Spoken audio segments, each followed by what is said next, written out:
Real estate investing is one of the best ways to build generational wealth. I'm in my 20s and I built a over $1 million real estate portfolio, all while having a 9-to-5 job making $40,000 a year. I definitely didn't have it all figured out when I first started, and in this video, I'm breaking down exactly how you can start investing in your first rental property today, even if you're starting from scratch just like I was. And make sure to stick around for the last tip because it could help you do it 10 times faster. Step 1 is you're going to need to prepare down payment funds.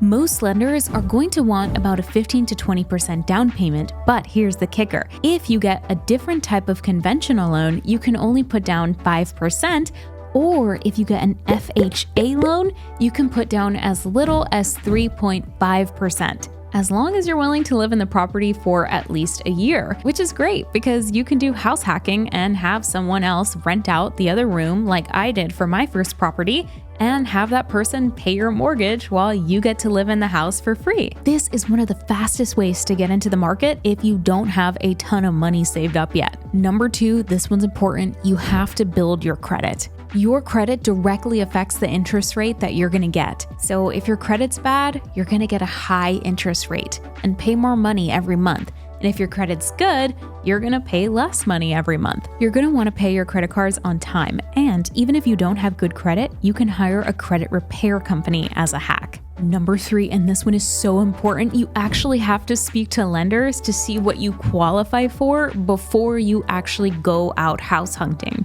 Make sure that this is just a conversation, not a credit check. Do not let them pull your credit. There are no hard inquiries at this point. If they just pull your credit willy-nilly, it's actually going to lower your credit score, which is not good. But here's the thing. If you go to a real estate agent or a seller of a house and you're not pre-approved by a lender, they're not going to take you seriously.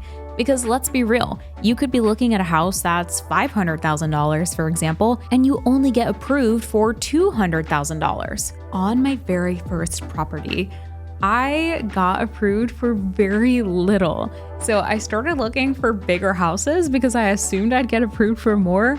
But in fact, the lenders were like, girl, you only make $32,000 a year, so it will save you a lot of time to have this pre-approval letter from your lender. So this will save you from the disappointment of finding a house you really like and then not being able to buy it. Okay, next, you need to decide what kind of property you actually want. I'd recommend to choose the type of property that you want to keep investing in. So this way you can learn and become an expert in that type of investment, and all of the mistakes and all the things that you learn along the way, you're going to be able to apply to that one investment.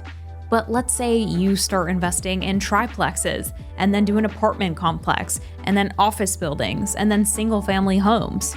You're gonna have to learn almost from scratch all of those different types of investments, and it's gonna take you way longer. So right now you can take out a pen and literally decide, okay, I wanna do single family homes, I wanna rent out to families. Or say, hey, instead of having that headache of buying 3 different homes, I'm gonna buy a triplex with 3 different units inside one property, and that way I can just rent out to 3 people without having as much headache. You can choose something that matches your budget, your timeline, and your comfort levels. Okay, this one is a big one that a lot of first-time investors do wrong, and that is to make sure that your property actually cash flows. A lot of first-time investors just look at a house and say, wow, this one looks great, let's get it. But you actually need to run numbers. For example, if the mortgage of the house costs $2,000 per month and the rents in the area are only going for $1,800 per month, now you know that's probably not a good house to buy because you're going to be losing money every month. So get on real estate websites like Zillow and Redfin and look at other properties that are similar to the one that you want to buy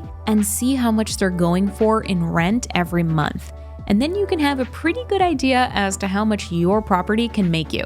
Also super important, if you have an HOA, a homeowners association, you have got to factor in those fees into your monthly cost as well. Okay, step 6 is to get pre-approved by a lender. So once you've shopped around and you have a lender you like, and yes, I do recommend shopping around for lenders because there are some that are going to give you better interest rates than others. This is when you let them run your credit and check your finances and actually get a pre-approval letter. Now you can shop with some confidence because you know exactly what you can buy. This now is going to have those sellers taking you seriously. And now for the fun part, make some offers. If you work with a real estate agent on this, they'll help you actually put in the offer to the seller.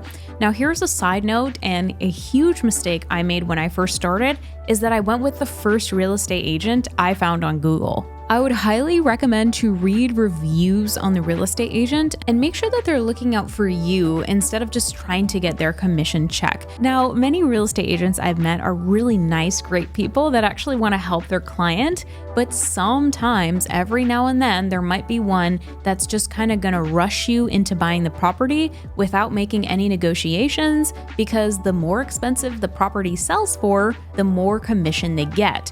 But that's not great for you because you're the one paying their commission. On my first property, I was pretty inexperienced and could have negotiated way further down than I did.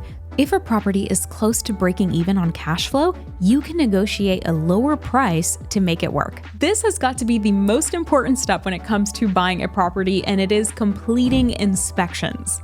Never skip inspections. These can reveal huge issues that you might miss because they're behind the walls, like structural damage or water damage. You can actually have your agent negotiate with the seller to get you a better price on the property. You're all done now. Now you can close and start renting. Once escrow closes, the property is yours. Now I'm about to show you how you can start closing 10 times faster than just using a real estate agent. Oh, and if you're liking the video, make sure to hit that thumbs up and subscribe, as I'm going to be showing you guys exactly how I was able to build a $1 million real estate portfolio in less than a year, all starting out with a normal 9-to-5 salary. Okay, so once the property closes, you can get a tenant in there as soon as possible. And you're gonna want to get a tenant in there ASAP, because the longer the property is empty, now you're not making any money from the property. It's just empty and vacant, but you still have to pay mortgage every month. So in addition to getting a real estate agent to help me rent out the unit,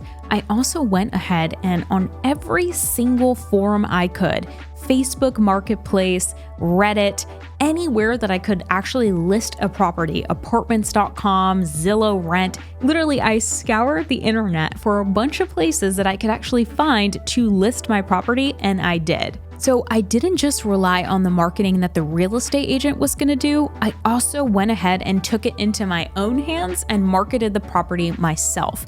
This helped me get a tenant way faster than my real estate agent could, and ultimately the tenants I got in my first property were actually from Facebook Marketplace. If you get any takeaway from this video, I want you to know that you don't have to let fear stop you. You can just take imperfect action on your first property just like I did.